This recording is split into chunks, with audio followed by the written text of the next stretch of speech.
All right, I'd like to call to order this committee of the whole meeting of the Council of the Town of Saugeen Shores and say good evening to all members and to everyone who's watching from home this evening.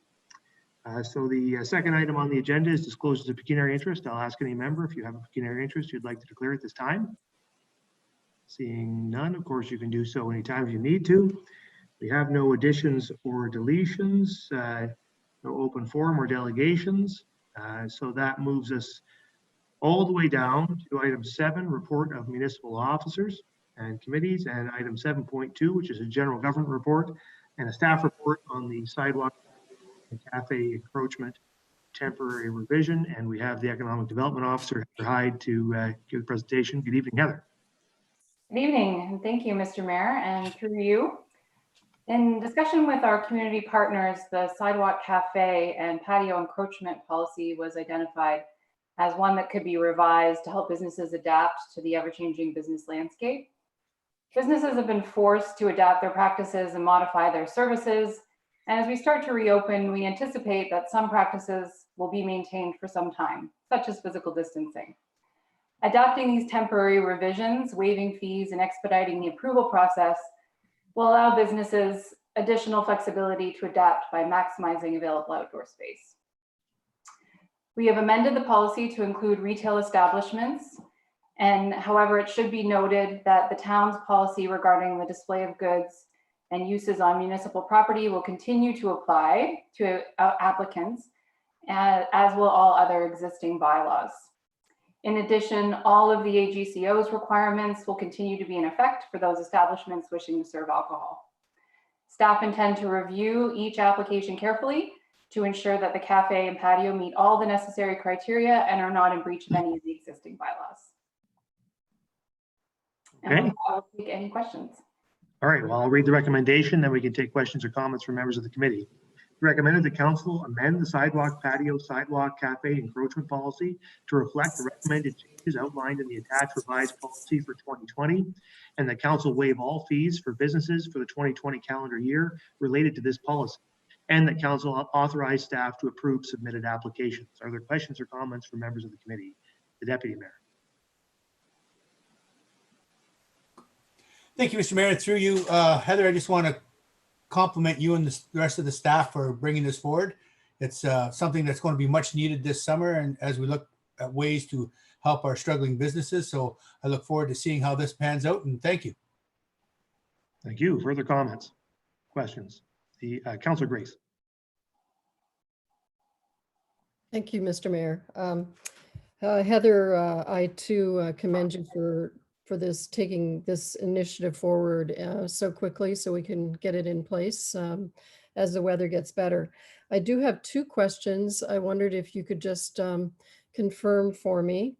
The first relates to section 1712, and that reads, "A sidewalk cafe shall consist of cafe tables and shall not encroach onto the pedestrian delineated pathway except where decking is provided."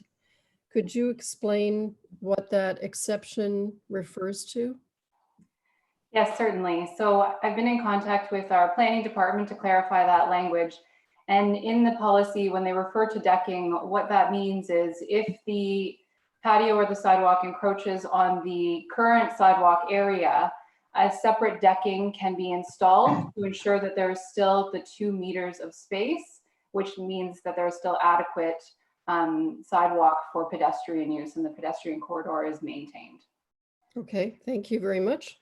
My other question refers to section 1612, and that's about signs and advertising. There is a section, an amendment, I guess, proposed amendment, which says that this section is removed for 2020. I'm concerned about the situation where sometimes you have particularly A-frame signs that get placed onto or close to the pedestrian corridor. And I'm wondering if you could just speak to how staff might handle that. Certainly, and thank you for the question. The staff will be considering each application carefully. As I mentioned, the bylaws that currently exist will still be in place and enforced for all applicants, and that includes the signage bylaw. We will encourage all applicants to make sure that they're not placing anything in the path of the pedestrian corridor.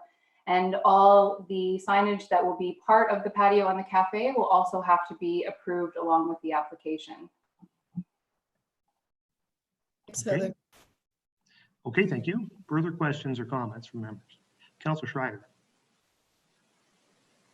Thank you, and through you, Heather, great job on this. This is fantastic support. Just one question, clause 9 with regards to the liability insurance. We've lowered it from $5 to $2 million there. Have we consulted with our insurance carrier, and is there any risk to us lowering that by $3 million? Thank you for the question, and through you, Mr. Mayor, we prefer 5 million, which is why it is stated in the policy. We've been in contact with the finance department to see if there are any issues with lowering it to the 2 million. The reason for doing so was we know that insurance is expensive for small businesses, and we didn't want that to be a barrier to them being able to install a patio, which is why we've recommended lowering it to the 2 million for the 2020 year. You, further questions or comments? I don't see any. I'll just reiterate what everybody said. Thank you for your work on this, Heather. This is definitely something that we've heard about from our local business community as being something that they're keen for us to see us be flexible on because they need to encroach onto public lands in order to achieve appropriate physical distancing, and this is a way to help them to do that. So it's a great way. You've achieved it very quickly, these changes, and it will be a positive step, and I hope just one of many to come in terms of regulatory changes that we can implement to help ease the way for businesses to be in business while also keeping the public safe. So you've heard the recommendation. I'll ask all in favor. That's carried. Okay. So that moves us then on to back to my agenda. 7.3, infrastructure and development, and we have 4 staff reports there, and the first one is a staff report on the Blue Box program, and we'll turn it over to the Director of Infrastructure and Development. Thank you, and through you, Mr. Mayor. The province is changing how the Blue Box program is going to be carried out and how it's going to be paid for. The goal is to have more of the cost paid for by the producers of these materials.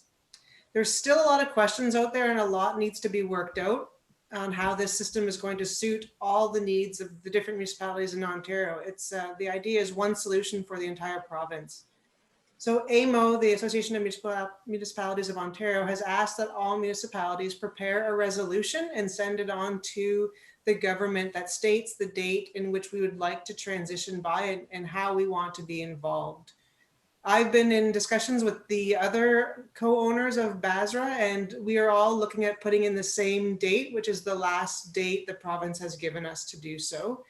This date will be dictated by the province. Their plan is to have 1/3 of the province go each year and have everybody transition over the 3 years.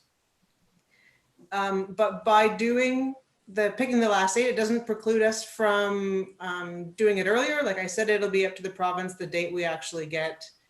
But by selecting the later date, this gives us more time to work out the details with Basra and the other municipalities and how we could provide this service if we wish to do so moving forward. It also gives us more time to figure out what the province is going to do. So with that, I can open it to questions. Okay, thank you. I'll read the recommendation, then we can take questions or comments.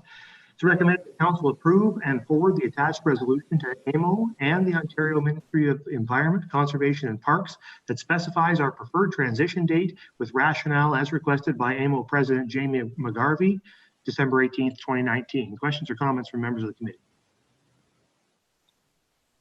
Councilor Rich. Yes, through you, Mr. Mayor.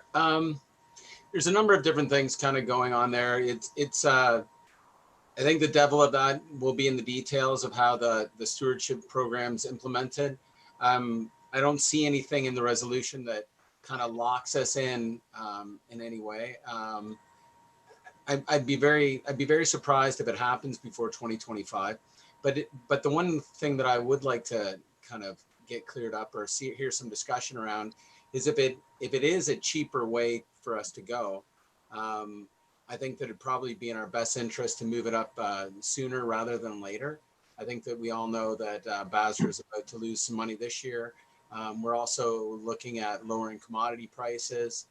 Right now, it's going to be, I think, moving forward for the next few years, unless something significantly changes, we're going to see a lot of cost associated with recycling and the recycling program. And not that I'm opposed to leaving it late to be in line with all the other municipalities, but I want to make sure that we do what we can to save the constituents of our municipality the most money. And I think earlier, if it's cheaper, is going to help us. That said, I understand that the other municipalities have a different timeline, and we're not exactly sure what the costs are going to be. Anyway, these are some concerns that I have, and I just wanted to put it out there for some discussion and hear what other members of council have to say. Okay, thank you. I'll just say for myself, I agree with that. I think, recycling is a $270,000 line item on our budget. The province is talking about implementing producer pay for recycling, which would take that line item at least partially off our budget, maybe wholly, completely off the budget. And in my view, the sooner we can do that, the better. So, if we're talking about putting out an aspirational date here, we're talking about asking the province to, putting out a date that we would prefer, the sooner the better, as far as I'm concerned. Get it done, get that 270 and growing number off our budget, and let the producers start paying for it. I don't know why we would wait, why we would ask to wait until the end of 2025 when we could ask to do it on the 1st of January 2023. Get her done in 2023, and let's take that savings if it's coming our way. So I would suggest the earliest date possible I'd be content with. But of course, recognizing that it's just an aspirational date, and the province will ultimately do what the province wants to do here. But if we are going to pass a resolution, my preference would be for the earlier date. Those are my thoughts. Are there comments by the Deputy Mayor? Thank you, Mr. Mayor. And through you, just kind of going on what Councillor Rich had to say, I think I remember back to a meeting in the winter where we announced that the MIC would be getting involved in something like this, the Waste Management Service Review through its Municipal Modernization Grant. I think this is something that the MIC can look at and look at some possible alternatives or some made in Saugeen Shores alternatives. One of the things that I've been asking about for the last few years is, an incinerator. Why not have people pay us to take care of their garbage and make a little bit on the side, look after Bruce County and help solve this problem. But I think that's something that the MIC may be able to move forward for us and come up with some options. Okay, thank you. Are there further comments? May I add to the cost comment, Mayor? Sure. Yeah. So when you're talking about removing the $270,000 line item, there's many things we have to consider. I don't believe that being a producer paid thing will completely remove that. Currently, the Basra contract collects our recycling from a lot of our commercial people downtown and from the Plex, from town hall, from municipal offices. So those will become things that the town does need to pay for this recycling when it goes to a different collector. We also don't know what the situation will be when it comes to paying for different things. So the situation in British Columbia right now, there are fines for contaminated material. There's lots of things to be worked out. So I wouldn't want someone to vote on this with the expectation that it's saving $250,000 every year necessarily. Sure, but there's no question it will save some money, right? Like producer pay has got to mean that the producers are going to send us cash here to pay for this thing. So if it doesn't do that, it isn't as advertised. I think the intention here is for the producers to pay for this service, and maybe there'll be some costs. Almost certainly there'll be some costs that we'll have to retain, but they'll also, in my view, almost certainly be savings. And why wouldn't we take those savings if we could sooner? And if it can be worked out, I suspect it can be worked out in 3 years. I don't know if we need to wait 5. So I think, anyway, those are my views. You know my views, I guess. But the resolution is what it is. And if there's any further questions or comments, we can go forward. Councillor Rich. Can we make an amendment that we move it up to 2023? If Can I make an amendment that would move it up to 2023? if you're moving that, then it was moved. Is there a seconder for that? Councillor Schreider is seconding it, or are you asking a question? Sorry, Councillor, can we get it? The councillor's made a motion. Can I just ask, is there a seconder for the motion to amend the resolution? The deputy mayor seconds it. Okay, so the motion's on the floor now. We can discuss the motion, or we can discuss the amendment, motion to amend. I had Councillor Schreider first. Thank you. And through you, Amanda, what type of time demand or impact will this have on staff? Like what role will this be in this program? And is that perhaps a reason why either 2025 was selected and not an earlier date? Is it a workload demand on staff? Thank you, and through you, Mr. Mayor. It's not a workload thing. It's a working together with the other municipalities. So I sit on the Bruce County Technical Subcommittee for that council when it comes to waste management. And there's many things that are discussed at that table to benefit all of us as owners or part owners in the Basra company. So some of this is out of our control. When it's the collector, we don't know if Basra will continue to operate when this change comes in, or if the county will take over all recycling through the county and they'll select somebody like Green for Life or Miller Waste or something like that. So it's more of the time to allow the coordination and figuring out the landscape before we move forward. Councillor Mayat. Yes, thank you, Mr. Mayor. I understand the rationale that Councillor Rich put forward with the motion, but my first instinct is when I read the report was that even at 2025, that it was an ambitious target to make such wide sweeping changes to the way that we handle our waste and recycled waste.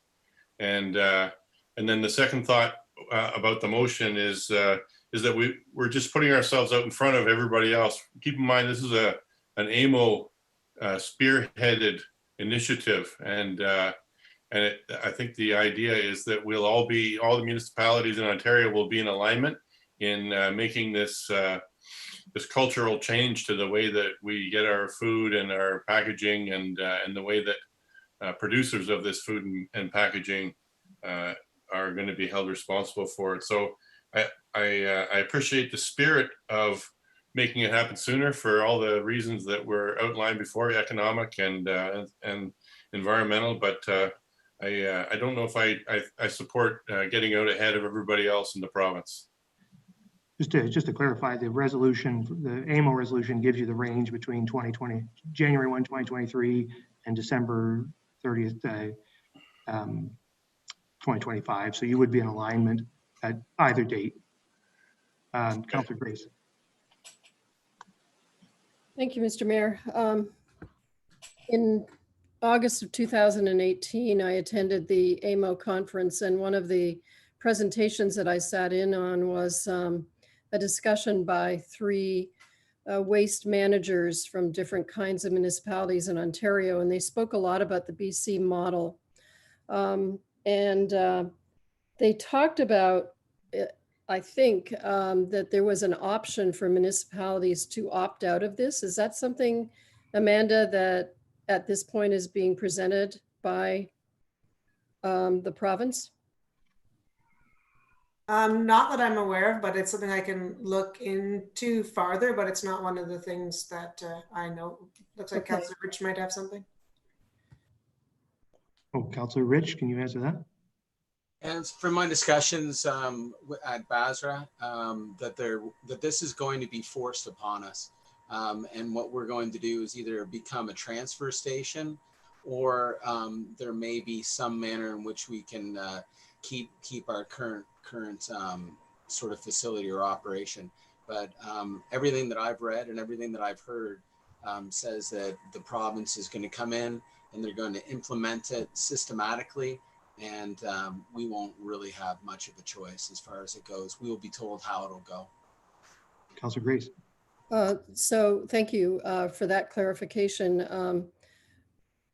Two of the main disadvantages of this system as it was explained. I mean, I get the theory. The theory is that this will incentivize producers to streamline their packaging and stop from introducing new packaging that can't be recycled and that kind of thing.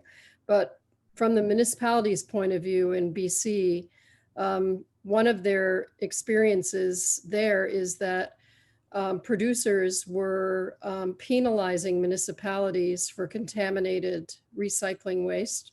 And it would be nice to know if that's something that's in the picture. The other thing that they were talking about is that it really takes that connection of the municipality with residents away, in that if somebody calls you to complain about a waste issue or something, basically what you're saying is, you know, not our thing now, just call 1-800 producer pays and complain to them, which, you know, might be an advantage in a way, but it takes away that connection between the municipalities and residents. But, you know, I feel like we need to get more information. For right now, I think, you know, it's good to move ahead on this. But those are some things to consider. And if we don't have a choice, we don't have a choice. Sure. Thank you. Is there any further comments? I don't see any. So there's the motion to amend it, and that was to amend it to be January 1, 2023. Is that right, Councillor? All right. So you have that motion. All in favor of that amendment? That carried. Opposed? It's carried. Okay. So now we have the main motion. Is there any further discussion on the main motion before I call the question? So this is just to be clear, we're voting now on the motion that's now been amended motion that staff put forward from AMO, to be clear. And I better have a mover and a seconder. No, you probably don't need one. So this vote will be to recommend it to council for approval at that time. Okay, is that clear to everybody? Okay, all in favor of forwarding that resolution to council as amended? That's carried. Okay, thank you. So that then moves on to a staff report on amending site plan agreement for 560 Ivings Drive and the director. Thank you, and through you, Mr. Mayor. This agreement will recognize the 47 units that were constructed at this address. The original site plan agreement has 44 shown, and it follows up on the Committee of Adjustments approval for the minor variance to recognize the same thing. Thank you. Give me half a second here. All right, I have a recommendation that council pass a bylaw to authorize amending a site plan agreement with 10691850 Ontario Incorporated and 2260682 Ontario Incorporated for 560 Ivings Drive. Questions or comments from members of the committee? Councillor Mayette. Thank you, Mr. Mayor. And through you, when I read this, I was a little bit confused because this building has obviously been here for some time. As I think I read in there 2010. Yeah. So are we to understand that when they built it, they applied for a permit to build a 44 unit site and ended up building 47 and nobody noticed until now? Director. Thank you, and through you, it's either that they built 47 and had applied for 44, or they applied for 47. I'm not sure exactly, but until now it hasn't come up as an issue. No, and I also don't know if that means that there's been 47 units that were occupied in this time or not, but I can find those answers out. Okay, I guess it just occurs to me that, you know, we have an inspection process and I guess somebody didn't count them. It would appear if it's the case that they applied for 44 and then built 47. I'm glad it got finally caught, but 10 years later, it's perplexing to say the least. That's all. Grace. This came before the Committee of Adjustment in January, I believe.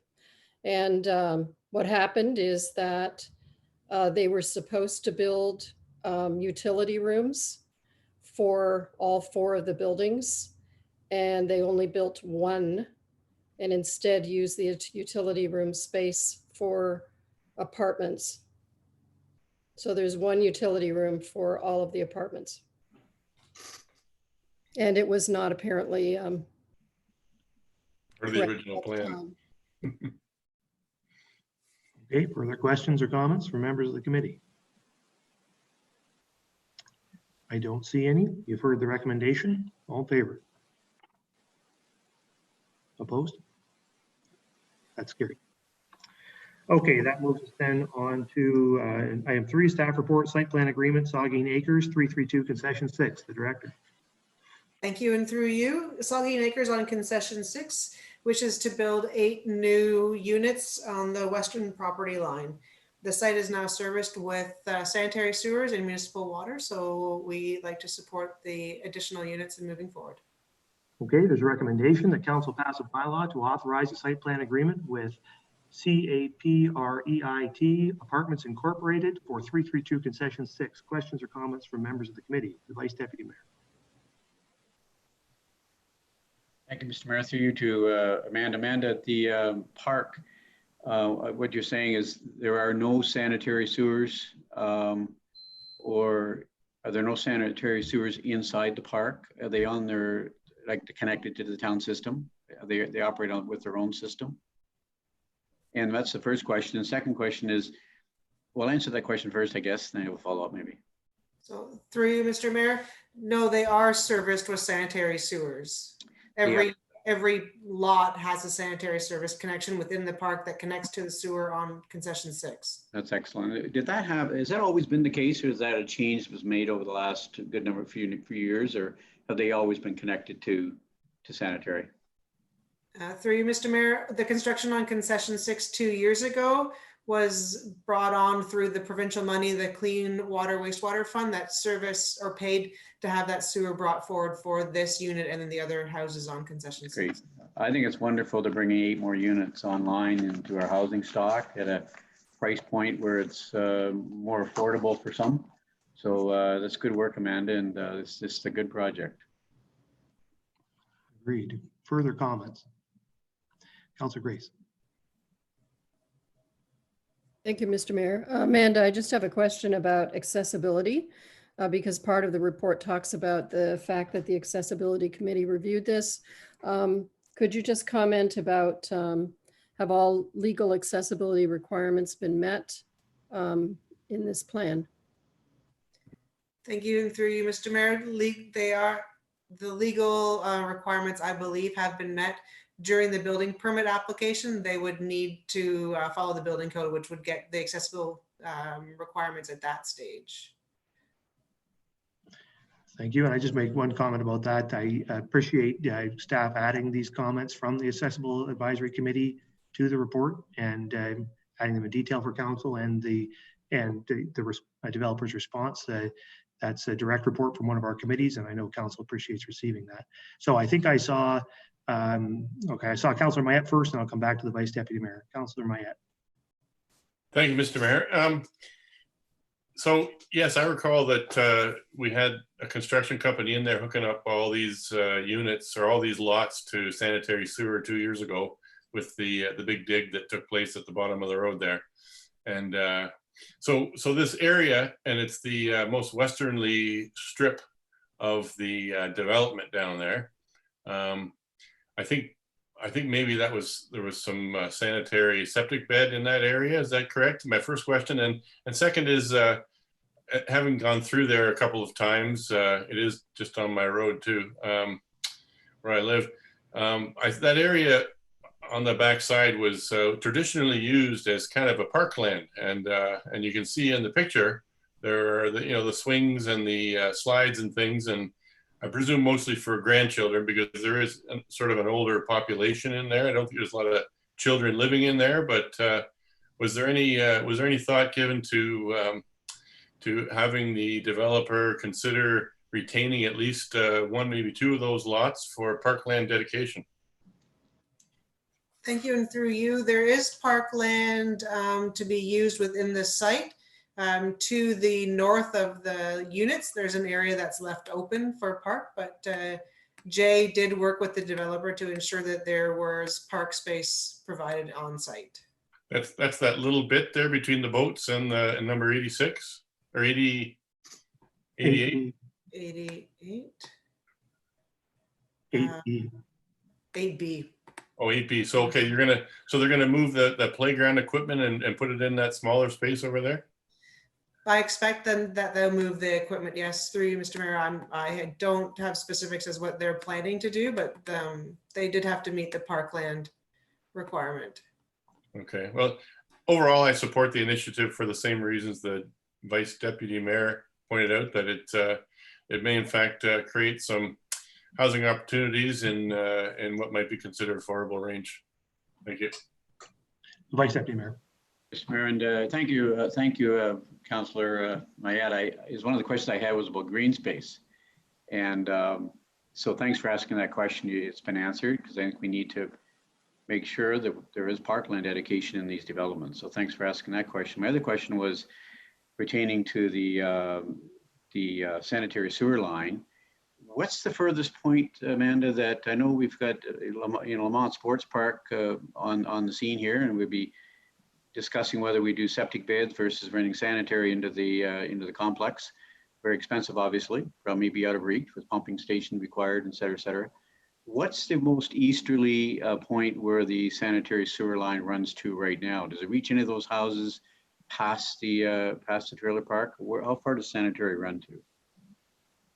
Thank you, and through you, Mr. Mayor, it does pick up some of the houses to the east of this property, but it doesn't go all the way to the entrance to the Lamont Sports Park or the Sutherland's Pit. How close are we, Amanda, just to follow up, Mr. Mayor, how close are we to the entranceway? Amanda, say someday, we decide to put some affordable housing, attainable housing on the west side of the road going to Lamont Sports Park, for example. I'm just thinking ahead, thinking out loud, but how far are we from the entrance to Lamont? Thank you, through you, Mr. Mayor. I don't have that my fingertips, but I can get the distance and send it after the meeting. If you could, send us a note. I'd be interested in knowing that number. Thank you. Further comments or questions? I don't see any, so you've heard the recommendation, and I'll ask all in favor. That's carried. Thank you. So that moves on to the final infrastructure and development report, which is staff report on Bruce Road 25. The director. Thank you, and through you, Mr. Mayor. Last year, the county and the town reconstructed Bruce Road 25 from Saugeen Beach Road to Bruce Road 33. And in order to do the storm sewer construction, we had to remove cedar trees from the northern side of that street. At the time, staff committed to spending some of the NWMO fund interest on replacing those trees along that corridor. This year, because of COVID-19, we did a more quiet, laid back tree sale. It was online, and we sold 197 trees, but didn't spend all the money that had been committed in the operational budget. So what I would like to propose is that we take that $7,600 unspent money, add it to the $10,000 committed from last year, and spend $17,600 on a robust tree replanting program along the active transportation network down Bruce Road 25. We were working with Trees for Saugeen to plant a hedge type situation along the edge of that trail, along the slope where we see that there may be risk. Okay, the recommendation is the council authorize reallocating the remaining funds from the environmental initiatives account, annual tree sale, to plant trees within the Bruce Road 25 right of way. Questions or comments from members of the committee? The Vice Deputy Mayor. Thank you, Mr. Mayor, and thank you for the report, Amanda. And you made mention of some cedars being cut down on the north side. There are some lots of 100-year-old maple trees cut down on that north side, which broke a lot of people's hearts. It was unfortunate they had to be butchered like they were and torn down. However, they were taken down, and I was pleased to see that there's money's being put in for a tree planting program. I would like to see a copy of the tree planting program sometime. If you could send to me sent a note to you on that the other day, and if I could see that, I wouldn't mind taking a look at it. I know that the residents in that area will be very pleased with tree planting program moving forward, and I would have liked to have seen a larger sum of money actually put towards tree planting for County Road 25. I hope we're not putting in 1, 2, 3-year-old trees that are going to take 75 years. So I'm hoping in the tree planting program that there's some mature trees that will have some instant,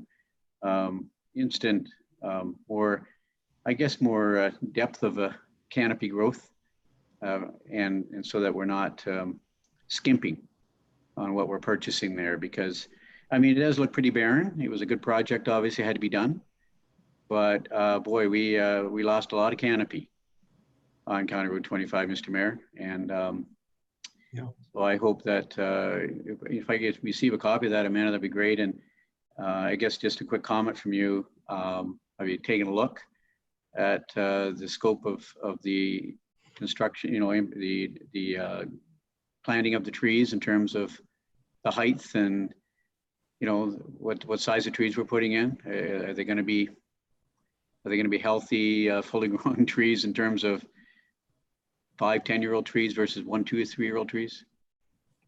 The director? Thank you. Through. No, we're not looking at 15-year-old tree planting along there. We're looking at building a nice, robust hedge along the slope that prevents people that are passing from the edge of that slope, and then trees along. But I would be looking at the standard 70 mil DBH type tree, and then more native hedge shrubbery type plantings. Okay, well, that's disappointing. I think that we should be looking at more mature trees and create more of an instant canopy look on County Road 25. We did lose a lack of beautiful, beautiful trees along that road. So it'd be nice if staff could take one more look at that. I think we should be putting more mature trees in. That'd be my own thought. Thank you. Thank you. Is the intention, Amanda, that this money, like the 17,500 that you've got allocated here, is to extend down all of County Road 25? Like, are you thinking of spending the $17,250 right now on the parts of County Road 25 that have already been reconstructed? Or are you thinking that this is going to be the funding that you're going to have in place for tree planting down the whole extent of the road by the time it's complete? Like, there's 3 phases. Phase 2 is under construction right now. More of the road is going to be redone, and then it's going to head down the rest of the road. Phase 3 is at the environmental assessment stage, realignment of County Road 33, et cetera, et cetera. More tree planting will be certainly advisable, I suspect, and probably preferred by the time we get all that done. I just wonder, are you thinking that you're going to spend that money this year on the parts that are already complete? Thank you. Yes, that's exactly right. This is tree planting only from Bruce Road 33 towards Saugeen Beach Road, this money, just for phase 1. It would be good. I agree with the Vice Deputy Mayor that it would be good to see an opportunity for some larger trees in that expenditure. I'm not sure you have to plant 100 of them, but I mean, a few strategically placed larger trees in that area would be nice, and it would be appreciated, I think, if you would examine that alternative. As the Vice Deputy Mayor pointed out, you know, those larger trees were cut. It was unfortunate. It was necessary, but unfortunate. And it would be nice to see some strategically placed larger size trees go in there if that's at all possible. And so perhaps that's something you could have a look at least and consider. Are there further comments? The Vice Deputy Mayor? I really appreciate that comment. I think that it would be good, and I hope staff here's the direction we're giving. I hope council is in full agreement around the table that, you know, if we have to reduce the number of trees by 10 or 15 trees and put in a few larger ones to create it more of an instant canopy, I think is a good thing. So I really do appreciate your support on that one, and we could send that back to staff. I would like them to take another look at it if they could. Thank you, Mr. Mayor. Sure. I mean, do you have thoughts on that, Amanda? Do you need to come back with this one to reconsider, or can we allocate the funding now and you can look at some alternatives in terms of what you might plant there? Thank you, Drew. I will continue to work with Everest to see what they're recommending and share with council what the plan looks like today and what the plan looks like prior to planting. The plan I have right now is for the $10,000, so they'll be going back to look at adding the additional money to it. So I can work with Jerry and Tracy easily on making sure that there's some trees mixed into that. Yeah, I think that seems appropriate. So I'd be comfortable moving ahead. Councillor Mayette. Thank you, Mr. Mayor, for the promotion. You're Mayette. It's hard sometimes for me. Yeah, we're similar looking, right next door to each other to here. No, if I wonder if there's any interest, or I think it would be a good idea to put a call out to the public. It's becoming more and more common for when people pass away, instead of making a donation or sending flowers, to plant a tree in somebody's name. And I know with the club that I'm heavily involved with, the Lake Huron Fishing Club, we have a couple of memorial trees that are on our plan for this year. And I'm sure there are other organizations out there that might want to do that. Perhaps like the Beachers might want to plant a tree in memory of John Kiley down there, because he was so integral to that neighborhood. And I wonder if it might be worthwhile putting out a call to the public, to interested groups, to maybe come together with some funding and source out an indigenous tree that might go there, and then we can put a plaque beside it if that's appropriate. Also, I know we would be involved. We'd be on for that for sure. The Lake Huron Fishing Club. Thank you. We do have a program in place that to do that through community services, I believe. So it would be something that we could look at potentially as well. It's not a bad point. I think we can leave it with the director. I mean, she's heard some good comments from everybody here, and I'd certainly encourage council to support her recommendation, and perhaps we can get some more opportunities through what the councillors have suggested as well, and go from there. Is there further comments on the question? Nope. So you've heard the recommendation, so I'll ask all in favor. That's carried. So that moves us then on to 7.4, Community Services, Parks and Recreation. We have a staff report staff report on the Marine Heritage Boathouse lease and the Director of Community Services. Great, thank you this evening. I've got 3 reports this evening to share with you. The first one is for a 5-year lease agreement with the Marine Heritage Society for the use of the boathouse. The partnership between the town and the Marine Heritage Society has been excellent, and the organization continues to provide thousands of hours of volunteer service to the Chantry Island tours. They've done a number of updates to the facility, and I've outlined those in the report for you this evening. Additionally, they host many fundraisers in the boathouse for the benefit of many community groups, and I've outlined the financial impact in the report for you this evening. Thank you. There's a recommendation that council pass a bylaw to authorize the agreement with the Marine Heritage Society for the use of the boathouse. Are there questions or comments? Councilor Grace.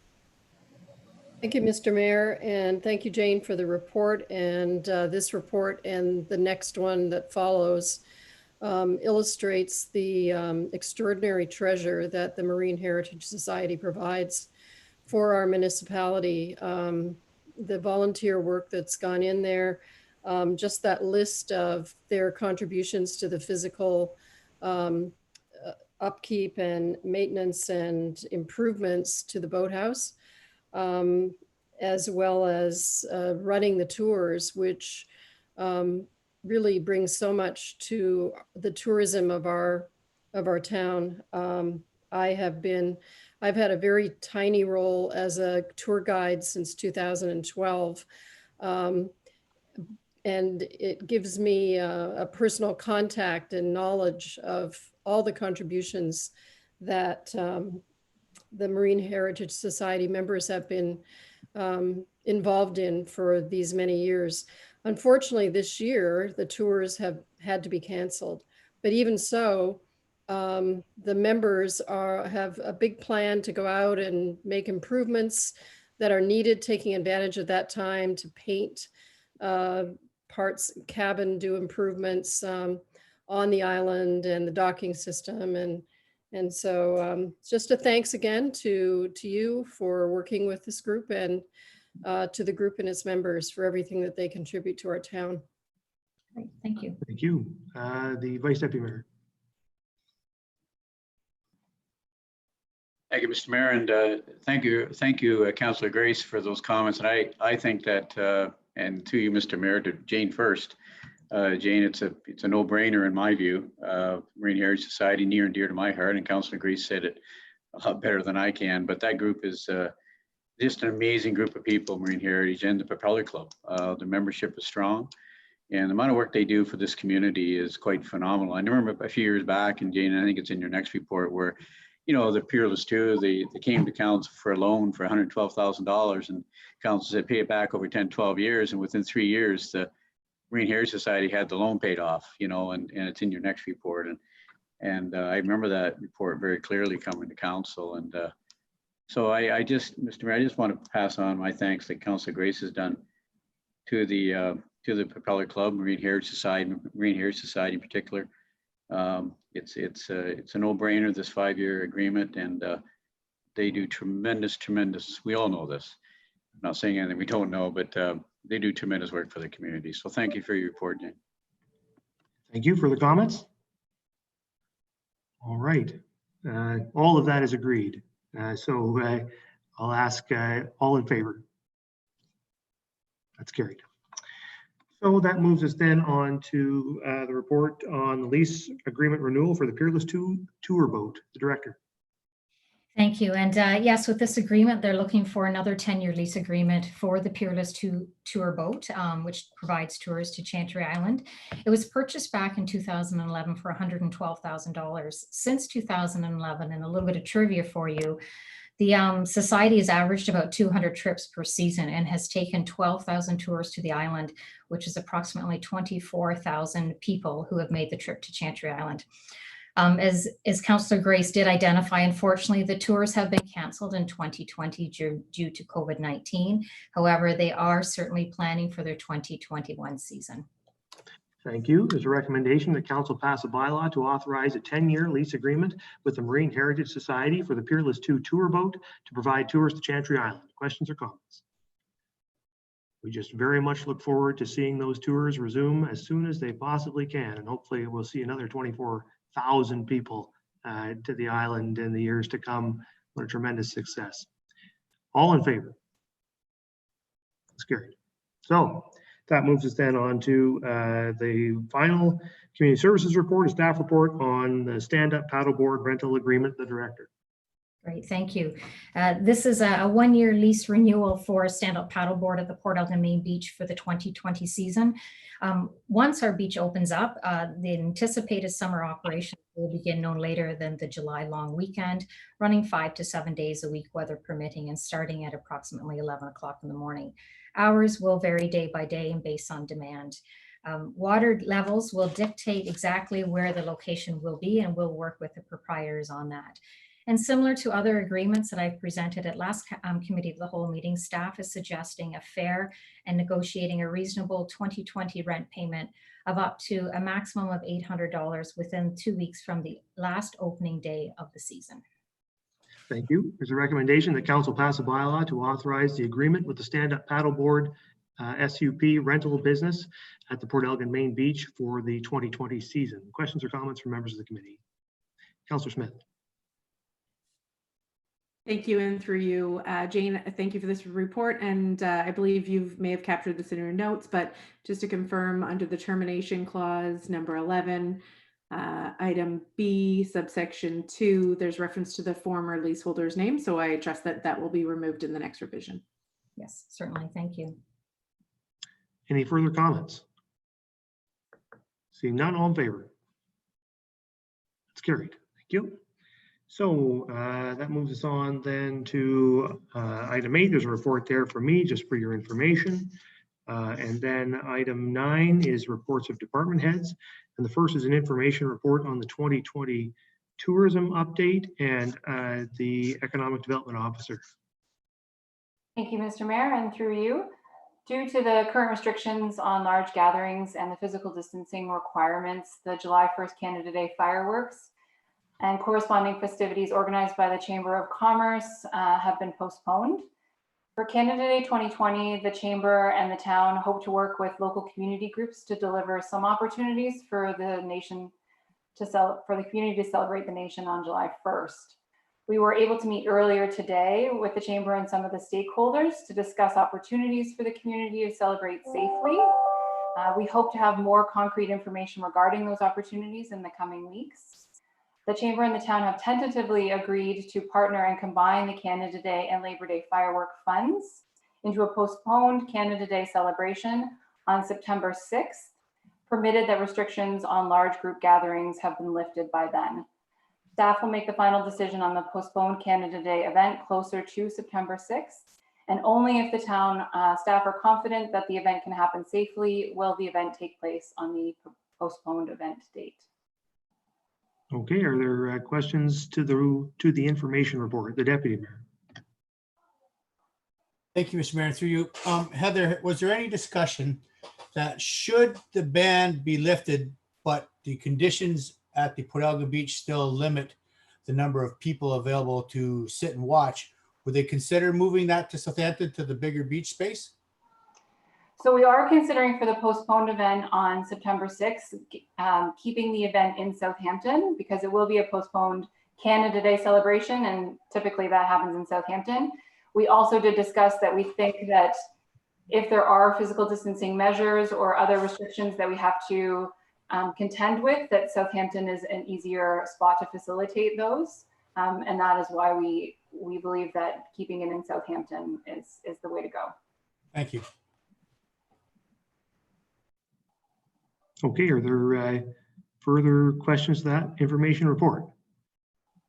Seeing none, thanks for that update, Heather. That moves us then on to item 2, an information report on the capital project update, infrastructure and development services, and the Director of Infrastructure and Development. Thank you. And through you. This update is just to let council know how we're progressing on our capital projects this year. There is an impact because of the COVID-19 pandemic and the restriction of non-essential services. So this spring, we were not able to get out all of our requests for proposals or do all of our surveying work in advance. Some of these projects some of the projects were going to be delayed to 2021, but we feel that those that are left on this list to be completed in 2020 are doable by staff, and that we picked them based on priority and the ability to achieve as many as possible. Questions to the information report? The Vice Deputy Mayor. Mr. Mayor, well, first of all, if I could ask a question of our director.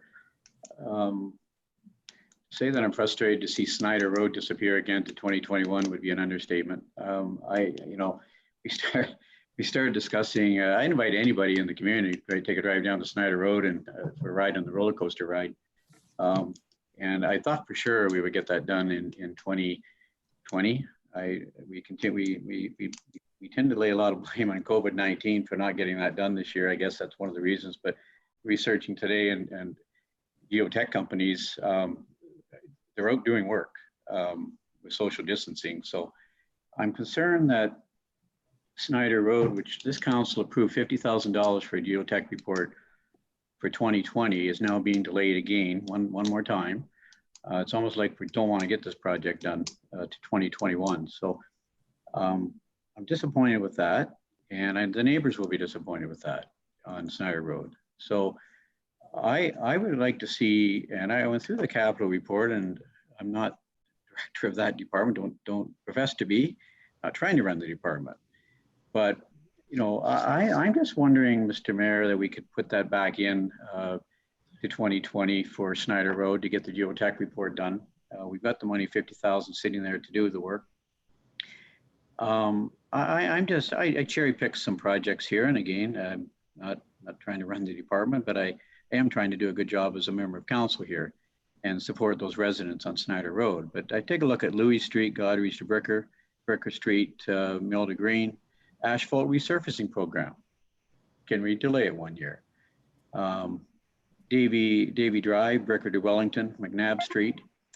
So I'm just wondering, I know there's some very important projects in there that have to stay, but I'm just wondering if we cannot ask staff, Mr. Mayor, to go back and take another look and to see if we can't move forward with Snyder for the first phase of the exploratory work. We've talked about this since 2014. Council Metz talked about it way back. Council Matheson, or Deputy Mayor Matheson's talked about it. I've talked to you about it in length, and we all agree that Snyder Road is in deplorable condition. I invite any member of the community to go down there and take a drive. Every member of council, I think most of you have done that. So I don't feel comfortable going back to Snyder Road people and saying, well, by the way, you know, we're delaying another year. So I'd like to see it put back in. And if it requires a motion to be put on the floor, if I could get a seconder to put it back in and ask the director to maybe delay 2 or 3 other projects and put Snyder ahead of maybe Louis or Bricker or asphalt resurfacing or Davie or McNabb. Can't believe those other projects are more important than Snyder. So I would be prepared to put a motion on the, if it's permissible to do that. We just passed a motion for Blue Box, I think. We're moving a seconder to amend. Would you entertain a motion like that, Mr. Mayor?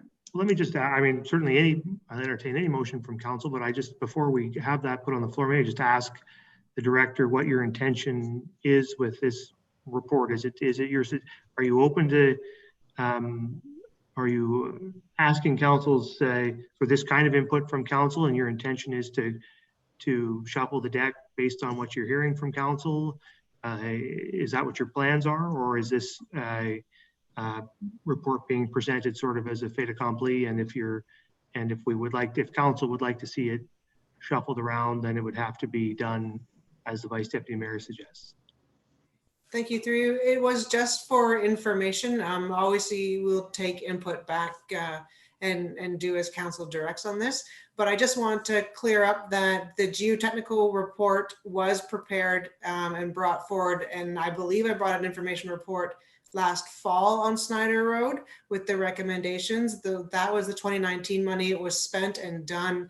This is the next step, taking the recommendations from the geotechnical report and doing a design for the road.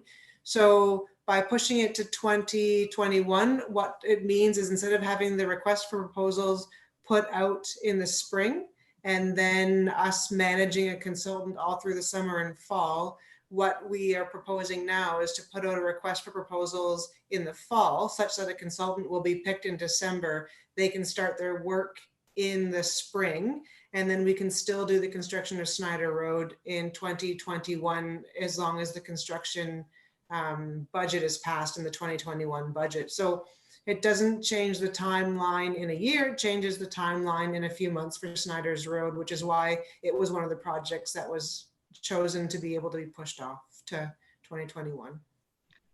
So follow up, Mr. Mayor, and Amanda, I wasn't aware the geotech report was actually done in 2019, so that's a good news story. So I appreciate that confirmation. Perhaps I misunderstood that. I thought that that was delayed to 2020, and now it's delayed to 2021. So that's good news. So just clarify for me again, with the geotech report being done, the next phase is to do the design work based on the information we received back from the consulting firm on geotech. Is that correct? Through you, Mr. Mayor, that's correct. We now understand the soils that are underlaying the road, and so now we have a road-based design that we can put to a design of the road. So just explain to me again, then why could we not move one of these 5 projects, or 2 of them or 3 of them, to 2021 and move forward with Snyder Road for the next step? Why did you push it to 2021? Thank you. Through you, Mr. Mayor. The other ones involve sewer or water main work, which needs approvals from the Ministry of the Environment. And so those approvals take longer. So starting them earlier is easier and better for those. Whereas Snyder's is just road work. It does not require MOE approval. So a later finish in the design does not delay the construction start. So if this project if it remains in the budget for this year, and the design work did get completed, we still have to go to council this November, December, January for capital budget monies for 2021 construction. That would be correct. So if we don't do the design work till next year, we would then come back to council for funding for 21-22 for construction of the road. Is that correct? Through you, Mr. Mayor, no, we would still put in a construction estimate for 2021 based on what we had discussed since 2019 for how Snyder Road would progress. Okay, Mr. Mayor, I am satisfied with that answer then. I think it's a good answer. I misread the geotech report has been done. We will be back, just to clarify, you're coming back with a budget dollar amount, December, January for the construction of the road. And at the same time, we'll go with the RFP early next year. So I'm happy with that. Thank you. Yep, I believe that accurately describes what the director said. Is there further questions? Councillor Maya. Thank you, Mr. Mayor. I like the Vice Deputy Mayor went through this list. I scanned through there, and most of them are, I'm familiar with them through having seen them before and seen them progress, or if not, they're sort of self-explanatory. The only one that struck me as something that wasn't self-explanatory, or that I was familiar with, was the Mill Creek generator. Can you just give us a 30-second explanation as to what the Mill Creek generator is about? Thank you. And through you, there is a pumping station on Mill Creek Drive, and it has a generator, a backup generator for if it fails and it needs to be replaced. So the regulations have changed. There's a new Ministry of the Environment certificate that's required. So that's going to take longer to secure. So that's why the delay in that project, but it is just honestly a generator on Mill Creek Drive. Okay, the Deputy Mayor. Thank you, Mr. Mayor. And through you, Amanda, I don't envy the task of having to take this year's work and do it, but you've done a great job at it. I just have one request, that if there's any way possible, we could look at the Rainbow Crosswalk, trying to fit it in sometime this year. It is a low budget project, but and I know it takes a while to get the approvals and the company to do it. But if there's any way that we could get that in sometime, you maybe before school started in September, that would be great. But I'll leave that up to you to come back and give us a little report on it, if that's possible. Thank you. And through you, we will do that. We've reached out to the contractor. We did close a tender on the Rainbow Crosswalk, and we're just awaiting award to the lowest bidder when the COVID-19 hit. So they came in $650 over the $5,000 that had been committed out of taxation. We do have a commitment from Bruce Power. We don't have the donation given yet, but if council wishes to find that $650 or temporarily, or find it temporarily until we get the money from Bruce Power, or move forward with a $5,600, I can bring that report to the next council meeting to award to that contractor. It takes 4 to 6 weeks to order the material and then get the work scheduled. So we should be able to have something done for the beginning of school if so desired. I think that's the right thing to do. Bring a report to council with the results of what you hear back from the contractor, and we'll consider the price at that time, and council will decide if to proceed or not. I'll get Councillor Grayson. I'll come back to the Vice Deputy Mayor. Thank you, Mr. Mayor, and thank you, Amanda. I wonder, could you just explain what the changes are that are proposed at the crosswalks in Southampton and Port Elgin? Thank you. And through you, there is an audible signal that needs to be upgraded for AODA. So it's just their time in the schedule of replacements for that to be upgraded. The Vice Deputy Mayor. Mr. Mayor, just as a follow-up to there were 4 projects. Man, I sent you an email on this, but where we're hiring consultants on 4 occasions in our 2020 budget for various projects. The 2, and I understand County Road 25, the end of outlet. There's a need for a consultant's report to do the end of pipe design, and there's environmental assessment. I obviously understand that. The Catherine Street and Davie director, are those the types of projects that you as engineer are capable or can do? Or is it something that's more specialized where it takes a consultant outside of the office to do, or is it a time factor? So I'm just wondering, what are these the kinds of projects that you are able to design, or are they strictly that specialized where we take a consultant to do it? Thank you, and through you, Mr. Mayor. No, those projects are ones that I can put my seal on. I would be a qualified engineer for those projects. There are a lot of projects that need to be done in the town, and some are done in-house and some are done by consultants. So we meet as a group to decide which ones we're going to do in-house and which ones we will contract out. And those are the ones that were selected this year for contracting out. So just to follow up, Mr. Mayor, I'm just wondering, you know, the list with capital projects is very long. And I just wondering if the director, to save the taxpayers some dollars here with continuing to hire consultants for various projects, I'm just wondering if the director had considered at all reducing the number of projects that are on this long list and saving in consultant fees. Had you thought about that at all, Amanda? Thank you, and through you, Mr. Mayor. This list isn't any longer than any other year in the past. This is the quantity of projects that Infrastructure and Development Public Works does every year.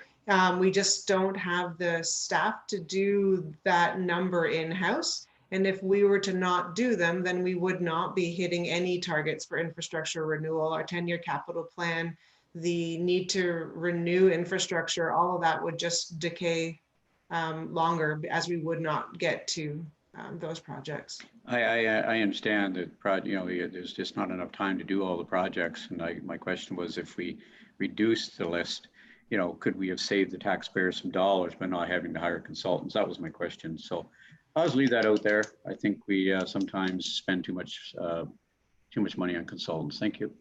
Through you, Mr. Mayor, on that, I just want to say that we balance out our 10-year capital plan with that in mind, and that by delaying projects, you pay more down the future because you have more water main breaks, you've got more asphalt replacement, you've got worse things in worse condition. And so we try to take it as an overall balanced approach and set that plan. I think it's a discussion best targeted at the budget. If when we're having the 2021 budget discussions, we can certainly go over that and decide how we want to, how we want to organize the organization and how we want to approach these projects. Further questions on this report?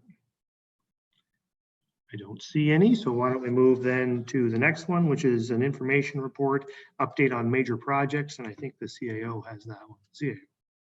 Yeah, thank you very much, Mr. Mayor. As Council just heard, the Director of Infrastructure and Development gave a detailed report of her projects her department is responsible for. At our next council meeting, they'll receive a similar report related to community services projects. Community services over the last period have been dealing every single day with impact of COVID-19 and trying to reopen their services. And it was a lot of information to share. So we felt it prudent to break those two departments over 2 meetings. My information report is just to give members of council and the community a very brief update, as you'll see on a number of projects of community interest. I'm not planning on going through them, but I'm happy to answer any questions members of council may have. Questions or comments from members? Vice Secretary.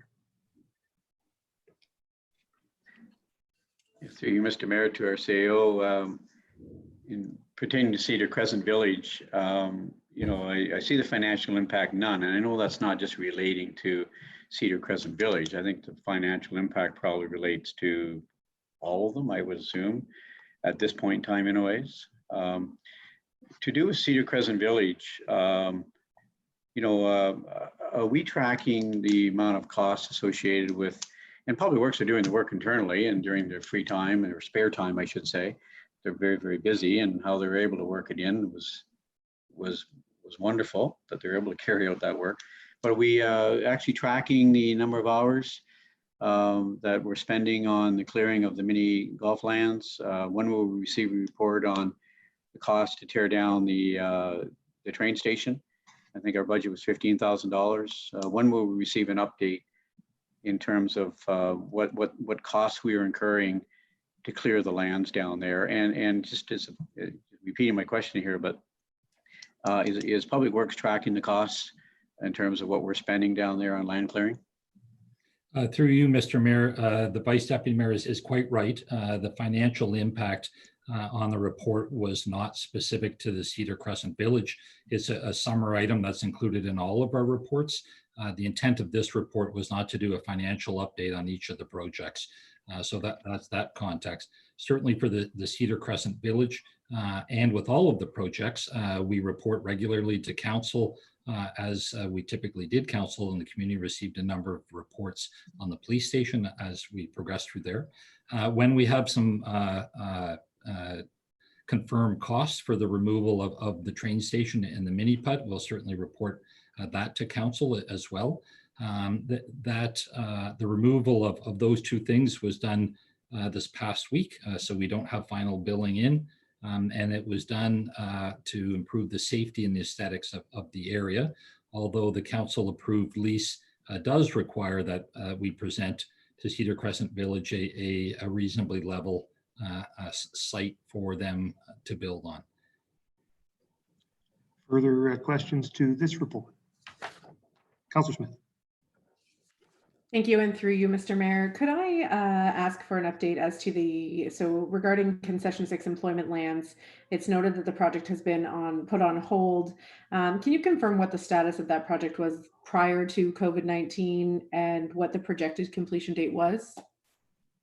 Through you, Mr. Mayor, staff had taken a number of steps.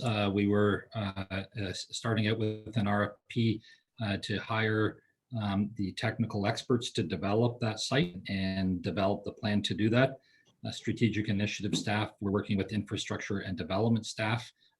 As you may remember, our development services staff had also started a planning application for the entire site. So we were looking at redeveloping that. The Director of Strategic Initiatives has joined the call and she may have additional information to share. The Director. Thank you, through you, Mr. Mayor, and thanks, David, for that. So that's quite right. We did have a RFP out and have put that on hold. It was set to close during the outbreak of COVID-19. So we have taken that step, and that RFP in draft, on pause, should still be available on the bids and tenders module. So it certainly outlines the objective and the mandate for that project. Very good. Further questions to this report? Councillor Carr. Thank you, and Mr. Mayor, to David.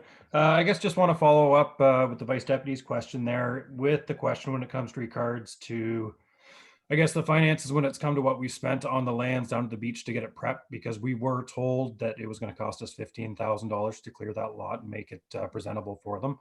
So I guess I'm just curious as to, do we have a timeline as to when we might see some numbers coming back to us? As I know some of the public work numbers you should probably have, I'm guessing, because that did happen a little while ago. I guess I'm just looking for more clarity there. I didn't get the answer. I was hoping I was going to hear you give, Mike, there. If you could just maybe be a little bit more clear as to the timeline and more as to how the costs are going to be broken down, please. Yeah, absolutely. The $15,000 was an early estimate. It did not include staff costs. When we did that estimate, it was out-of-pocket costs. We've used staff to do some of the work when they've had downtimes.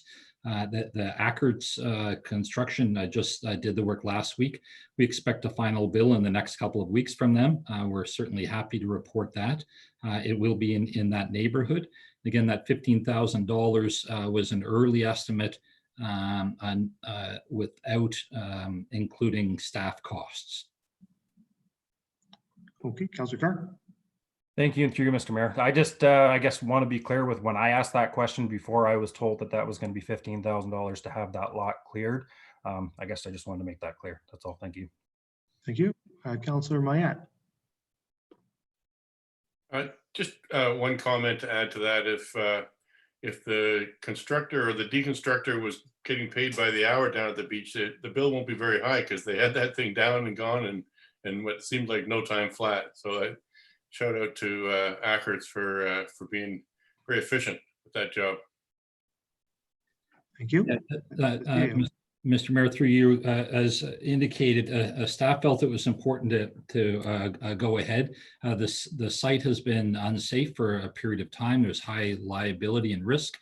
We also were getting complaints. We got a lot of complaints last year about the aesthetics of that spot. So it is removed. For those reasons, it is a part of our lease agreement as well. So it achieved both of our goals.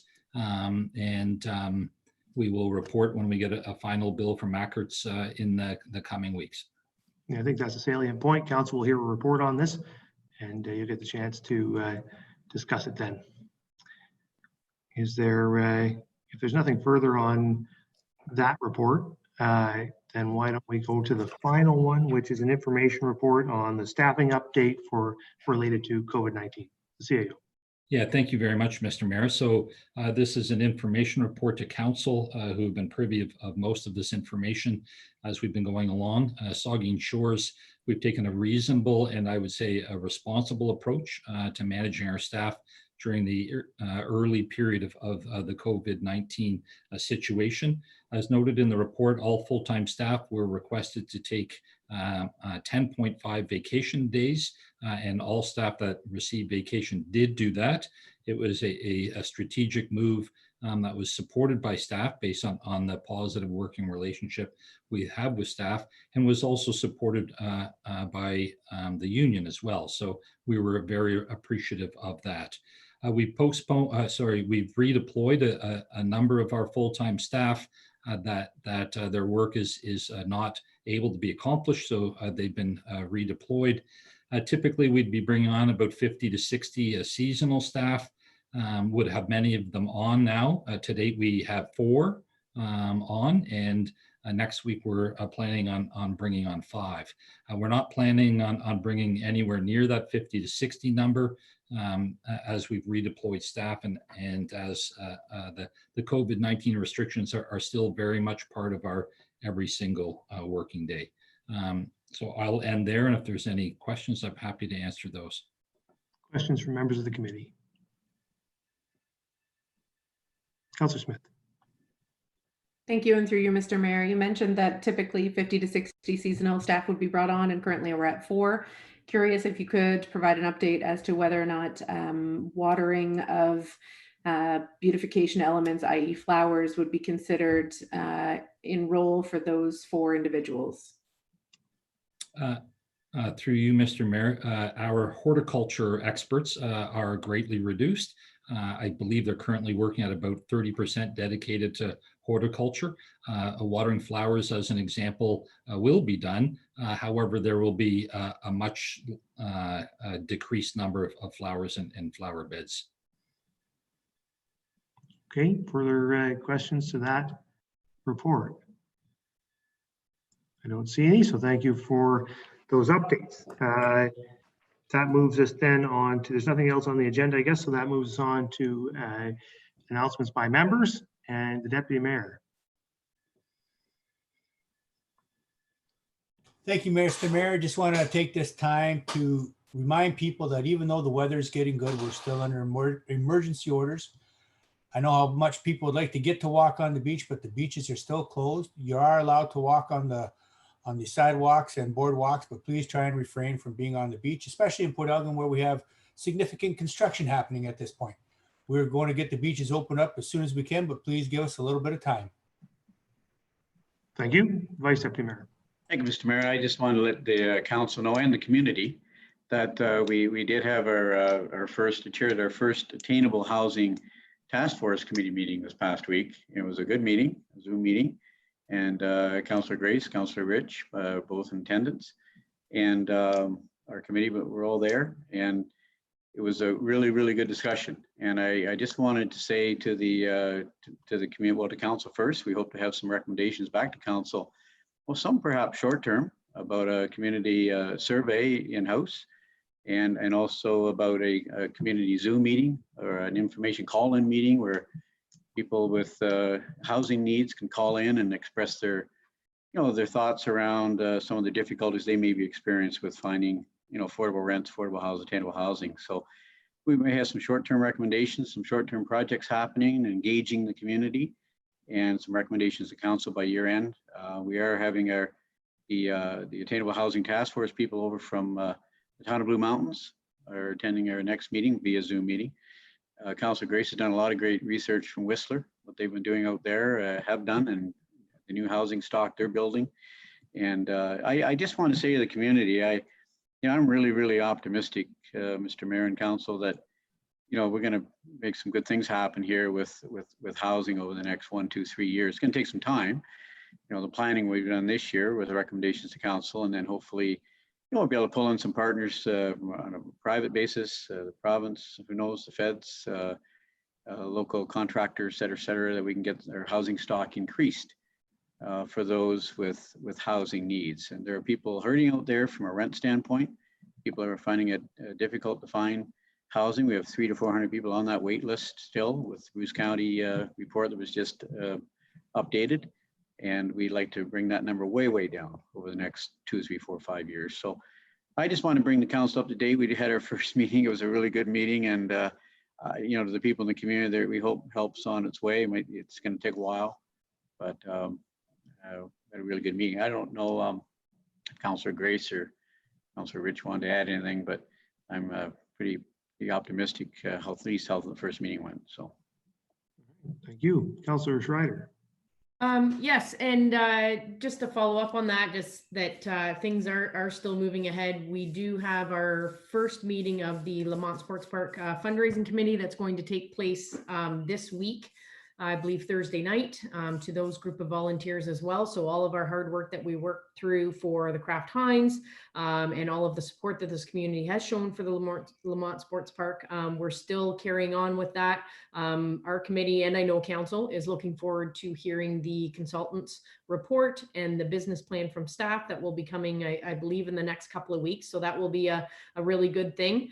And then the other thing that I just wanted to mention is that, I think that we're all proud to be Saugeen Shores residents and residents of Bruce County, Grey County, as well as that our numbers are fantastic. Our numbers are what they are because of what we're doing. And as difficult as it is to maintain social distancing and to keep our numbers down and to not perhaps use our amenities that we're used to using, there is light at the end of the tunnel. Our numbers are absolutely fantastic compared to a lot of other places in Ontario. And I just urge people to keep doing what they're doing. And our numbers are in great shape. So thank you to everybody. Thank you. Councillor Smith. Thank you. I have two tonight, if you will indulge me for a moment. First, I would just like to recognize a number of our downtown businesses reopened their doors this week and put a significant amount of effort into ensuring their safety and protection of both their employees and of the patrons. So just a huge kudos to those individuals who are putting all of the labor behind that, and to all of the customers who continue to support local and do it in a safe way. I would also like to encourage any of our property owners. Today, in fact, the Canada Emergency Commercial Rent Assistance Program opened, and many of our small businesses will be looking to their landlords for support in that way. So anything that we can do to keep our small business community in mind at this time would be phenomenal. And then lastly, I don't think we can talk about this enough, but there are so many young people in our community that are dealing with huge changes, many of which they don't understand. So to all of the kids, of whom I'm sure none of them are listening, but if you are, and I hope that you are. This is a very popular show among the young people. We must be trending on YouTube at this point, but that's fine. So to those kids who are still pushing forward with their e-learning in whatever capacity that is, learning new skills around the house, keep going, keep your head up, and we certainly will get through this. And as well to all of the teachers who are putting in extra effort to keep those students learning and engaged, thank you for all you're doing. Thank you. Councillor Rich. Thank you, through me, Mr. Mayor. Yeah, I'm trying to imagine a number of grade 7 kids tuning in tonight to see exactly what's going on. First off, I'd like to say I'm really impressed with Southampton BIA and how the business owners in Southampton, we've had a lot of good discussion over the last little bit about ways in which we can solve the problems for business in the downtown core. And it's really inspiring to see people staying positive and doing their best to try and come up with solutions. So I'd just like to mention that. And I will talk about the Attainable Housing Task Force. I thought that first meeting went really well. It was well organized, well run. And you heard a lot of positivity come out of the group, and I've had an opportunity to talk to some of the members afterwards, and I'm really hopeful. And it's important. It is really important work for our community because we have to look after that vulnerable group, especially during this time. So yeah, it was a great meeting, and I'm really excited to see what happens with that group moving forward. Good, thank you. Councillor Grace. I don't have anything. A lot of people have said things that I've been thinking, so thanks. Councillor Carr. Thank you. Through you, Mr. Mayor. Same thing. I just want to kind of ramble on about the small businesses in town, how we can't say enough. Everybody's coming together so well. It's unprecedented times, as we can all say. The biggest thing is that we stick together and that we really support the small business community that we've got. The small businesses that we've got in this town go over and above every day. I'm going to give a few name shout outs there, but I mean, we all use the social media stuff these days, and I'm sure pretty well all of us have seen the hashtag Be Like Pete. You know, you can't say enough about people like that go out and above. They're bringing the baseball teams together. They're raising money for groups that need it. They're bringing businesses together. They're advertising menus for people. This is what small businesses do for other small businesses. And I know, as bad of a time as this is, to me, that's a great takeaway, that this brings out the best in some of the people in this community that we've got. Also, can't say enough about some of the other ones. Jamie, we're going to give your dad a shout there. Gord's, can't say enough about how much he goes above and beyond for the community, from the sweaters that he does, but to the donations that he's given to the first responders. I know firsthand for the donation he's done to the Saugeen Shores Fire Department. He's done some custom imprinted mugs for us, which was definitely appreciated. And I'm pretty sure he's received lots of feedback from all the guys on that one, and girls, but definitely appreciated. So just wanted to name a couple of those. And then I know one that I'm missing this year, you know, it's a not-for-profit, but it's the greenhouse program at the high school through Keith Day. I know myself, my kids and I love the gardening thing every year, and I can tell you, I surely miss grabbing his plants that have already started. Just, you know, for all those things from small businesses to the little things like that we can't forget about his program. He does that through the funding that he sells those plants to make that program happen. I wholly support that program. I think it's an absolutely amazing job that he does with that program. And I just don't want people to forget about those little things that, you know, they may be looking for some help next year too, because they don't have that revenue generating that they've normally had. And I can say my garden's going to suffer because of it. But that's it. Thanks. Thank you. Councillor Mayette. Sorry, Councillor Mayette. Well, thank you, Mr. Mayor. I haven't got a whole lot to add. Just maybe a shout out to all the people in our community who work in the agricultural sector, yourself included, Mr. Mayor. And you see them as you drive around the roads. They don't get a break during this COVID. They don't get subsidies. They're doing the things that they do day in and day out, long days, getting crops in the ground right now. And as for myself, I just spend, it seems like, cutting grass and the odd eating a bit of asparagus from around the bend towards Southampton. That's all. Well, that's a good plug. Thanks for that. I'll just make a couple of comments. Right after we met last time, 2 weeks ago, the day after, Bruce County Council endorsed a $1.75 million emergency fund to fund grants and loans to businesses, and launched late last week was the Bruce County Emergency Business Sustainability Loan. It's a $750,000 program offering loans of up to $20,000 with 6 months interest-free, 2.5% interest to businesses in Bruce County. The intention is to provide bridge financing to help them get through the next while until they can get to a point where they can stand on their own again. So I'd encourage Saugeen Shores businesses to go to Bruce County's website and apply for that funding. It's being delivered by the Bruce Community Futures Development Corporation, but it is there for businesses to access, and I hope they will.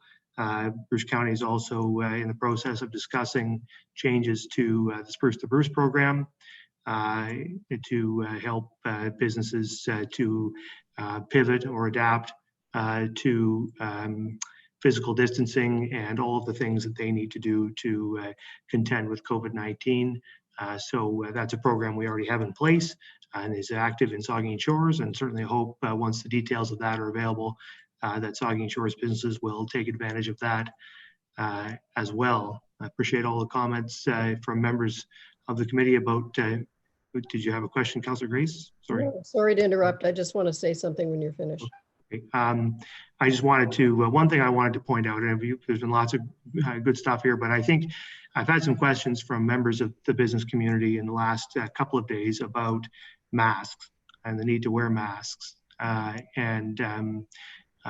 wanted to remind everybody in the community that there is an advisory from Public Health, the Grey Bruce Health Unit, that everyone who works in a retail establishment should wear a mask, a non-medical mask, cloth mask, and also all patrons of retail establishments should wear cloth masks when in our businesses. This is an important step for the safety of small business owners and their staff, as well as for public safety in general. I know a couple of councillors made some excellent points about the importance of small business, and I think one of the ways that every citizen can recognize that importance and respect it is to wear a mask.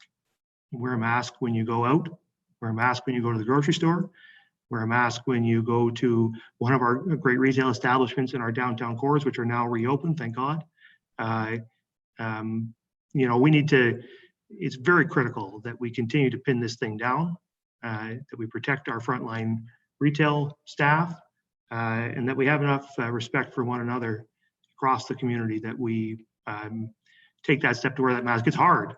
I don't like wearing it.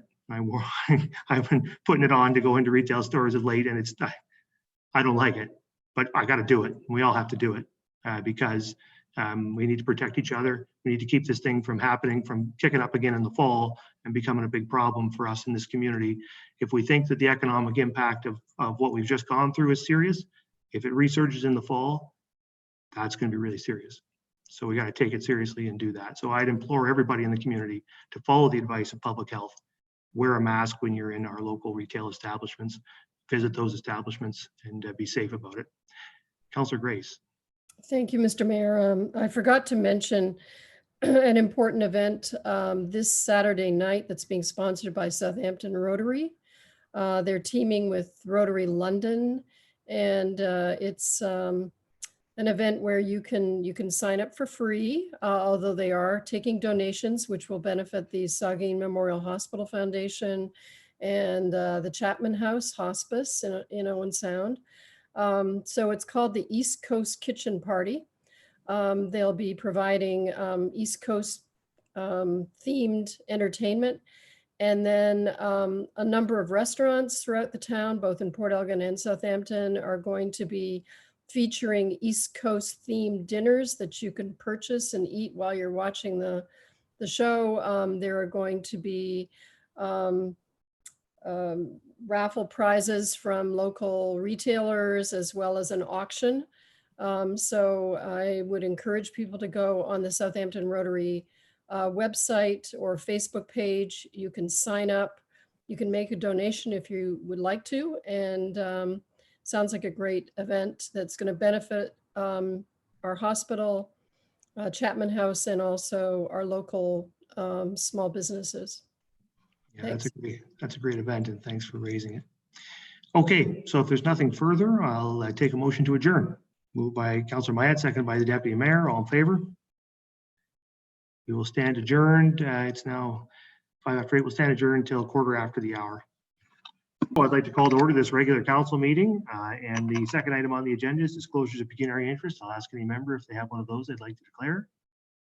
I don't see any, so that then moves us on. No additions, deletions, no public meeting. That moves on to adoption of minutes. Excuse me. I have a motion. They'll need a mover and seconder that council adopt the minutes of the council meetings of May 11th and May 12th, 2020, and note and file the committee of the whole minutes of May 11th, 2020 as presented. Is there a mover and seconder for that resolution? Moved by Councillor Rich, seconded by the Deputy Mayor. Questions or comments to those sets of minutes? Councillor Grace. Thank you, Mr. Mayor. I forwarded this to the clerk earlier today, that I would like 2 pieces of information added to section 9.2 of the Committee of the Whole May 11th meeting. That was the discussion about the proposal to make the roadway from South Street to McVicker one-way, the study about that. What I am asking is that we include 2 pieces of information that I remember from the discussion. One is that staff confirmed that they were going to look at both sections independently as independent sections. And then also that members of the committee during that discussion asked staff to contact affected residents directly, in addition to the electronic poll that's mentioned in the minutes. Okay, are you clear on those suggested amendments, Linda?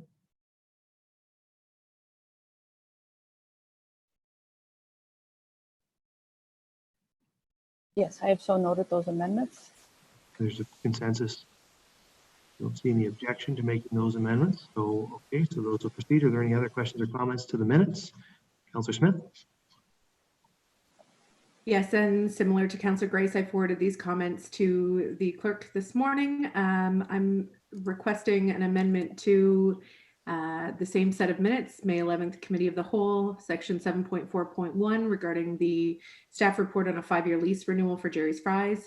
In that set of minutes, it references that council will be provided a report regarding the relief that has been given to tenants of food establishments, and I'm requesting that food establishments be changed to municipal property leaseholders during the time of COVID-19. Okay, are you clear on that suggested amendment, Linda? Yes, I am. Is there any objection to that? I don't see any, so that amendment will be made.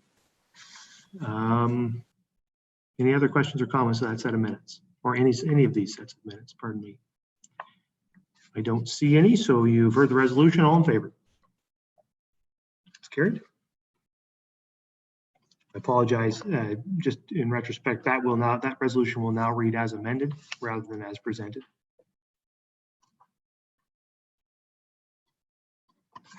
Okay, so that moves us then on to report of municipal officers and committees. And the first item there is a striking committee report of May 21, 2020. And I'll read the resolution, look for a mover and seconder. That council or the council of the town of Saugeen Shores adopts the striking committee report dated May 21, 2020 regarding the mayor's task force on economic recovery. Is there a mover and seconder for that resolution? Moved by Councillor Grace. Seconded by Councillor Schreider. Questions or comments to the striking committee report? Don't see any, so all in favor? It's carried. That moves us then on to item 2, staff report on the natural gas expansion projects. And I'll have a resolution. I'll get a mover and seconder, and then we can hear from the director. There's a recommendation or a resolution, pardon me, that council authorized the mayor to sign the letter in support of the natural gas expansion project application, allowing Enbridge to apply on our behalf. Is there a mover and seconder for that resolution? The deputy mayor and Councillor Rich. Does the director have anything to say on that? Thank you, and through you, I just wanted to give a little bit of a background and answer some questions that were posed today. So if a gas line is not in an area currently, somebody can reach out to Enbridge and ask for it to be extended to their property, and the full cost will be borne on that person. So that is what someone has as an option today. When this expansion project moves forward, if it's awarded to, or if the province does grant the funding, then there would be a surcharge on their bill at 23 cents cubic meter. But that cost is a lot less than 1, paying to extend the main on their own, and 2, it's supposed to be covered off by savings of heat. in the future. And Enbridge does this for all their customers. So because we have a 25-year lease with Enbridge to provide natural gas to our town, that's why we're partnering with them. All right, thanks for that information. Are there questions or comments on the resolution? Councillor Mayette. Thank you, Mr. Mayor. This is a very exciting proposal that's being put forward here, especially for those of us that live outside the settlement area, myself included. And I see my road is included in part 2. So just to be clear, these projects and expansion areas were identified by the town to Enbridge, and Enbridge has come back and said, yes, these are reasonable expansion areas that would have enough customers that would make it worth our while. And second question would be, is there any kind of timeline? Because obviously people are going to get excited about this. Is there any kind of timeline as to when this might happen? Thank you. Through you, Mr. Mayor. Enbridge actually had been working on their areas as well as us. So my areas are based on people's requests in our service request system, and Enbridge was based on where there was enough consumer demand to justify the expansion. So they both happen to overlap. To them, North Bruce is a bit more of a natural draw because it's a cluster of homes, but getting there was not as much until they started seeing the connectivity into the southern of Port Elgin. But they did see that Peace and Southampton as a natural expansion. So we agreed on those 2 areas to move forward. And the grant is supposed to be done this summer. So I'm not sure when the construction would come out of after that, but they're looking at awarding these grants. August, I believe, was the time frame. Yeah, it's important to be clear that there is a grant that's required to make this possible. This is populating a grant application that the province has made available, but the province would have to approve the project before it could proceed. That's correct, right, Amanda? Yes, that is correct. So it's important for every resident who's in one of these areas to know that these projects are not guaranteed to proceed. The province, there's still an approval process that the province has to undertake before that could happen. Yes, Mr. Mayor, I do understand that, and I know our track record on grants has not been the best, and so for that reason, I'm not ordering a new furnace just yet. Good man. The Vice Deputy Mayor, I think, had a question. Yeah, thank you, Mr. Mayor. Just really a congratulatory comment, Amanda, and to you, Mayor, for moving this application forward, letter in support of. It's really remarkable. I think that if this was ever to happen, you're going to have a whole lot of people very happy in our community, and the fact that we're even submitting this application, I think is just a great thing. And so thanks to you, Amanda, and staff, and you, Mayor, for moving this forward. And let's hopefully we are successful. Would it be something, Amanda, I know you touched on a little bit, but just projecting out time-wise, is something that could happen as soon as 2021, 2022, do you think? Or what if we were, successful with the application? Is this something we could be in the ground within a couple of years, do you think?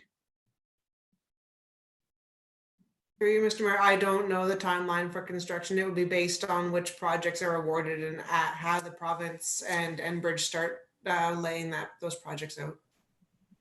Thank you. Any further questions or comments to the resolution? I would just add my thanks to staff for their work on this. This was a proactive step. The announcement came out and staff reached out to Enbridge and worked together on this and got it to this point, and appreciate all that effort. And it's hopefully we'll see it succeed and we'll see these folks get natural gas. That would be a great thing. So all in favor of the resolution? That's carried. And right, so that moves us on to bylaws, and there are 6 bylaws in this resolution. And I guess I'll just ask before I get started, does any member wish to draw out any of these bylaws for individual consideration? Councillor Myatt, or pardon me, geez, the Vice Deputy Mayor. No, you're on mute there, Mike. The time's right. I would like to just talk to Summerside subdivision agreement just for a couple seconds, if I could. Would you like it considered separately, or do you just want to speak to it? Just want to speak to it. Okay, well, so we'll do that after. Okay. We won't pull it Sure. up. I'll just, so first, so does anybody else want to draw any of these out for consideration? I don't see anybody putting their hand up for that. So I'll read the resolution. We're going to move her in second, and we can take any comments. So the resolution is that the following bylaws are hereby read a first, second, and third time and finally passed and sealed this 25th day of May 2020. 1/30/2020 being a bylaw to authorize the entering into of a subdivision agreement with Lord Elgin Estates Development Limited for the development of the Summerside Phase 6 subdivision. 2/31/2020 being a bylaw to authorize the entering into of a lease agreement with Michael Bahan and Deanna Bahan. 3/32/2020 being a bylaw to enter into a lease agreement with the Port Elgin Pumpkin Fest Association for the Port Elgin Flea Market. 4/33/2020 being a bylaw to authorize a lease agreement with Bruce Area Solid Waste Recycling. 5/34/2020 being a bylaw to adopt a municipal budget and to provide for the final tax levy and collection of rates and levies for the town of Saugeen Shores for the year 2020, and to provide for the mailing of notices demanding payment of taxes for the year 2020, and to provide for penalty and interest. And 6/35/2020 being a bylaw to confirm the proceedings of the council meetings of the corporation of the town of Saugeen Shores. Is there a mover and seconder for that resolution? Moved by the Vice Deputy Mayor, seconded by Councillor Smith. Questions or comments to the resolution? Vice Deputy Mayor. Thank you, Mr. Mayor. Amanda, yeah, I did send in my comments, and there was in page, and I think the correction is going to be made on page 19, section 32, A, where we talk about section 3, schedule F. There is no section 3, schedule F. So I think that correction is going to be made, I understand, which is a good thing. And the other thing I wanted to mention in that, it said in that same 32A, it said dedicate parkland and cash in lieu. And again, I understand from staff today, there will not be cash in lieu. It will strictly be parkland. And that's a good confirmation, because there is deficiency in that area for parkland, and it's nice to see we're taking 3 acres. I think it's important for the residents in that area to know in Summerside over the last few phases that we have had a deficiency of parkland in that area, I believe, and that there's help on its way for green space. So that's a good news story. And I did want to reach out to staff too and make the suggestion that, that they meet with staff in the Summerside area to talk about what that parkland may look like in the future for playground equipment. Is there a backboard for tennis? It makes lots of noise. What is needed in that area for playground equipment, et cetera, et cetera. I think that's a good way to do it. And I reached out to our director today, and I hope that happens. So, but again, it's nice to see that 3 acres of parkland are coming our way for Summerside, that it's not a cash and lose. So just wanted to thank staff for negotiating that. Thank you. Deputy Mayor. Thank you, Mr. Mayor. And through you, I want to echo the sentiments of the Vice Deputy Mayor. I've been receiving a lot of comments from residents in the Summerside area, and they're saying and asking for recreational spaces to be provided out there. They're getting further and further away from any of the amenities such as Nodwell Park and stuff, and they want some stuff to be able to do.